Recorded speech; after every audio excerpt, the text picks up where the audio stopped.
感谢你们投入亚航这个大家庭，请我们的员工站起来哈！谢谢大家，谢谢，欢迎你们加入亚航这个大家庭，请坐。请坐下。好，那这个最后，这个恭祝总统及各位贵宾身体健康，万事如意。那么呢，我们亚航也能够在政府国航产业的这个5+2的这个推动之下呢，能够更进一步的迈向一个新的里程碑。谢谢大家，谢谢。好，掌声谢谢董事长。新进员工致辞，请大家给予杨凯婷同仁热烈的掌声。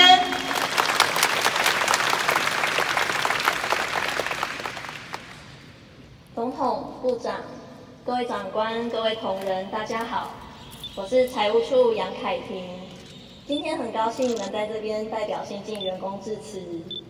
我毕业于国立成功大学研究所，毕业之后就返回我的故乡台北工作。第一份工作即是在长荣集团担任股务专员。那在台北工作的这几年，就不时的会想到，在台南求学生活的美好时光。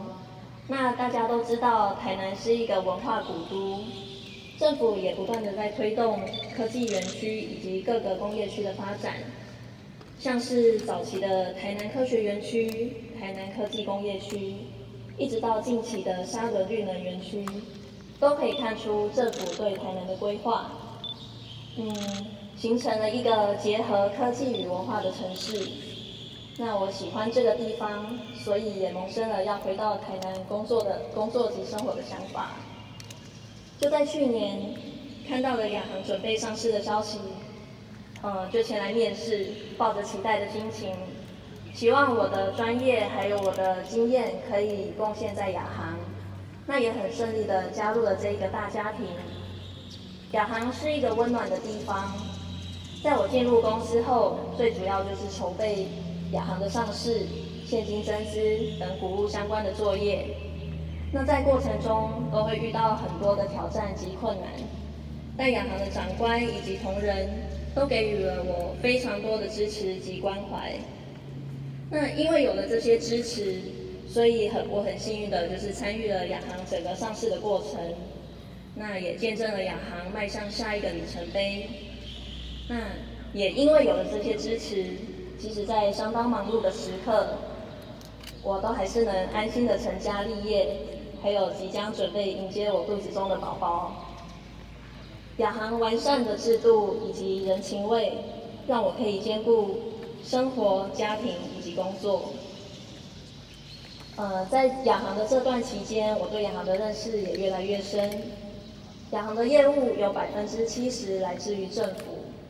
政府为了加速产业升级，还有结构转型，推出了振兴经济的5+2产业措施，其中国防产业就与亚航息息相关，促进了亚航的发展。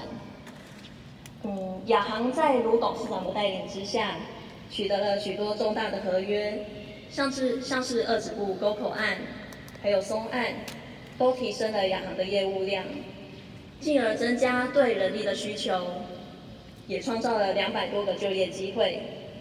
很幸运的，我就是其中的一员。相信亚航在政府的持续支持下，业绩能够蒸蒸日上，创造更好的成绩，创造员工及股东的最大价值，为国家经济注入更多的动能。在此，谢谢总统，谢谢部长，还有谢谢亚航，提供了我一个良好的工作环境。